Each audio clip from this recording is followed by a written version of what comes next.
जय माता रानी दोस्तों, मैं सीमा आप सभी का स्वागत करती हूँ आपके अपने चैनल राधा कृष्ण ऑफिशियल में। उम्मीद करती हूँ आप लोग बहुत ही अच्छे होंगे। तो ये बताने के लिए कमेंट बॉक्स में जय माता दी जरूर लिखिएगा। तो चलिए दोस्तों, आज हम इस वीडियो में जानेंगे कि साल 2025 में वट सावित्री का व्रत कब किया जाएगा।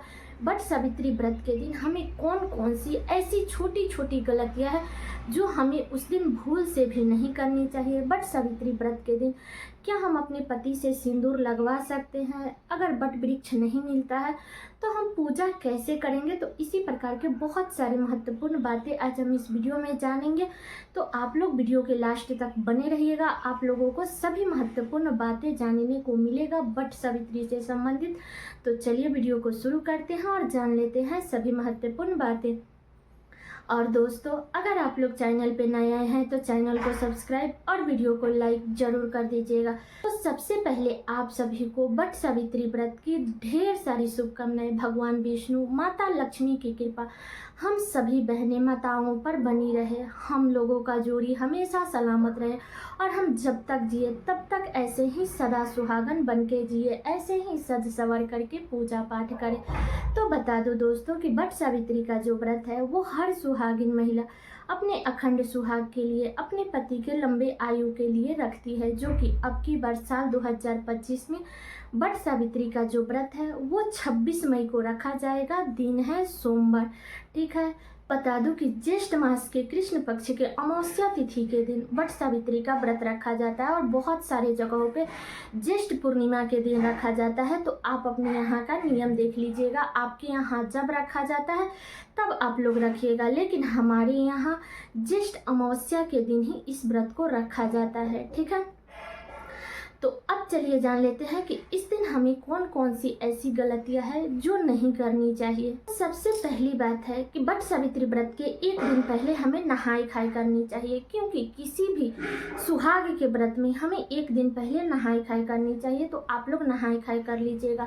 रविवार के दिन 25 मई को आप लोग नहाई खाई कीजिएगा। इसके बाद आप लोग लहसुन प्याज का सेवन मत कीजिएगा, इस बात का ध्यान रखिएगा। शुद्ध सात्विक भोजन कीजिएगा। ठीक है, दूसरी बातें हैं कि वट सावित्री के व्रत में हमें रुई का प्रयोग नहीं करनी चाहिए, चाहे वो पूजा में बाती के माध्यम से हो या सोने में गदा तक क्या हो। तो आप लोग कोशिश कीजिएगा कि रुई से परहेज कीजिएगा, रुई पे बैठिएगा मत, सोइएगा मत, इस बात का ध्यान रखिएगा। तीसरी बातें है कि देखिए, अमावस्या के दिन हमें कभी भी नोच नोच करके बाल नहीं झाड़नी चाहिए।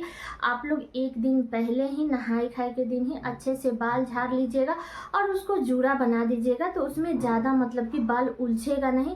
तो आप लोग व्रत के दिन ज़्यादा नोच नोच करके बाल मत झाड़िएगा, इस बात का ध्यान रखिएगा, क्योंकि जितना बाल टूटता है ना, जो कि हमारे सुहाग के लिए बिल्कुल भी अच्छा नहीं होता है। तो इस बात का ध्यान रखिएगा कि आप लोग अमावस्या के दिन आप लोग कभी भी नोच नोच करके बाल मत झाड़िएगा। ठीक है, अगली बातें बता दूं कि वट सावित्री व्रत के दिन हमें चावल का प्रयोग नहीं करनी चाहिए, चाहे वो खाने में हो या दान करने में हो। आप लोग आटे से बने हुए चीज़ खाइएगा, गुलगुले हो, पुआ हो या जो भी आप खाना चाहती हैं, आटे से बना हुआ चीज़ खाइएगा या आटे का दान कीजिएगा, लेकिन आप लोग चावल का प्रयोग मत कीजिएगा, इस बात का ध्यान रखिएगा। ठीक है, तो ये भी बातें क्लियर हो गई।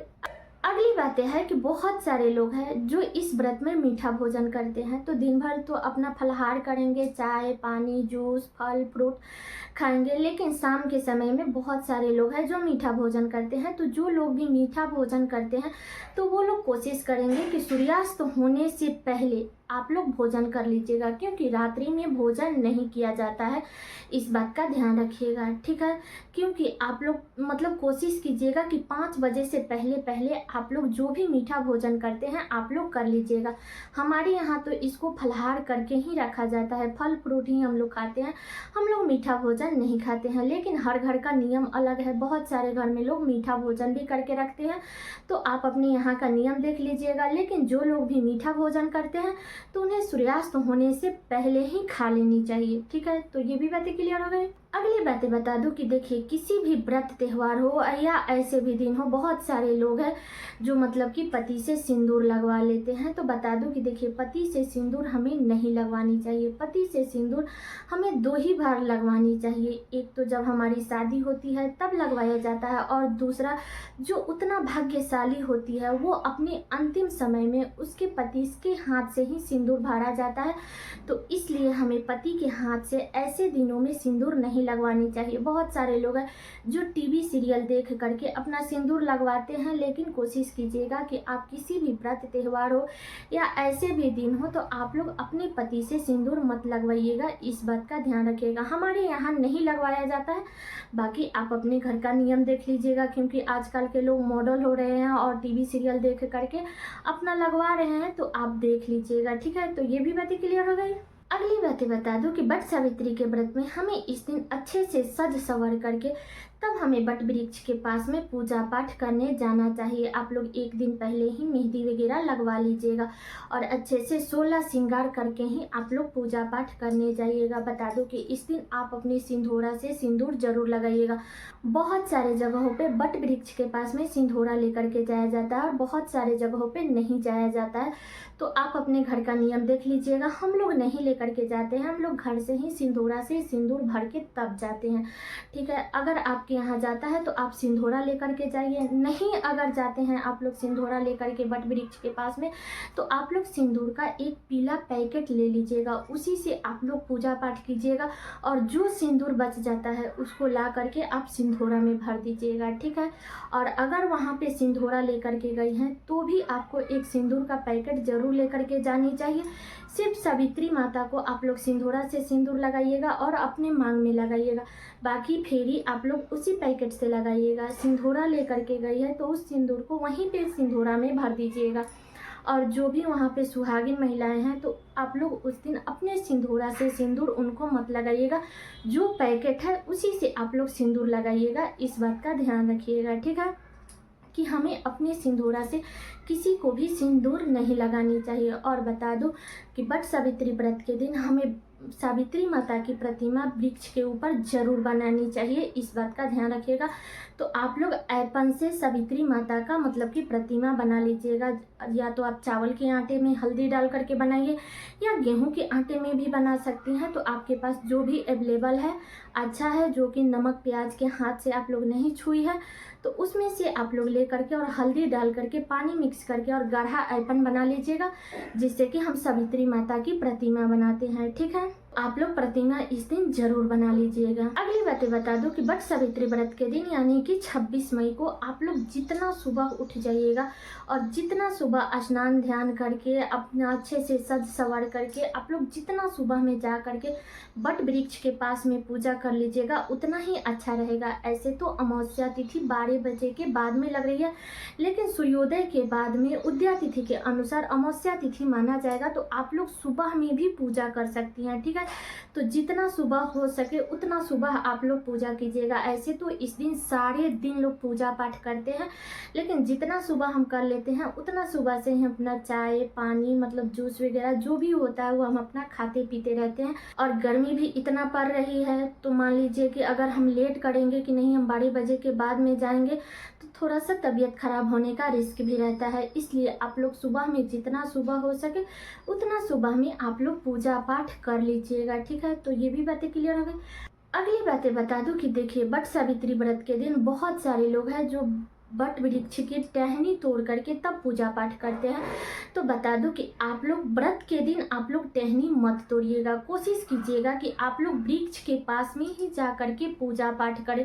लेकिन मान लीजिए नई नवेली दुल्हन है, नहीं जा सकती है, तो उस स्थिति में अगर आप लोग चाहे तो अपने घर में पहले से ही एक वट वृक्ष का पेड़ खरीद करके लाइए और उसी में आप लोग धागा लपेटिए। अगर वो भी नहीं है तो अगर आप टहनी तोड़ना भी चाहती है तो एक दिन पहले ही तोड़ लीजिएगा, लेकिन व्रत के दिन मत तोड़िएगा, क्योंकि किसी को भी हमें व्रत के दिन कष्ट नहीं देनी चाहिए।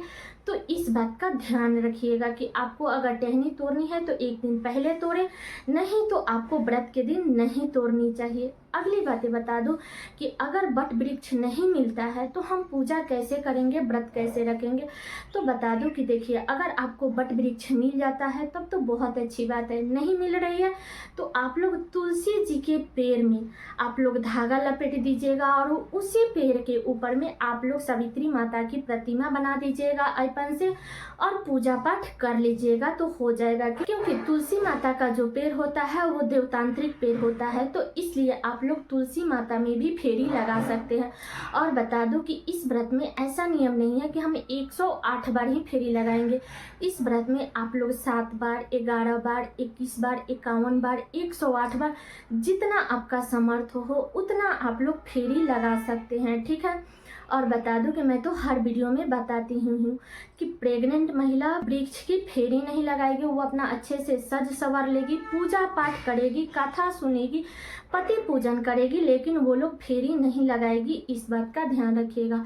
अगली बातें बता दूं कि आप लोग इस दिन अगर पति पास में हैं तो आप लोग पति पूजन जरूर कीजिएगा। मान लीजिए कि बहुत सारे लोगों के पति पास में नहीं रहते हैं तो आप लोग फ़ोन पे भी आशीर्वाद ले सकते हैं, या अगर आपके पति ऑफिस गए हैं तो शाम तक आएंगे, तो मतलब अगर वो चले गए हैं तो शाम तक आएंगे तो ज़रूर पूजा पाठ कीजिएगा। पति का भी तो शाम में भी पति पूजन जरूर कीजिएगा। लेकिन अगर पास में हैं, घर पे हैं, तो जब आप वट वृक्ष के पास में पूजा कर लेती हैं तो घर पे आके पहले पति पूजन कर ले, इसके बाद ही मुख में कुछ भी डालिएगा, ठीक है।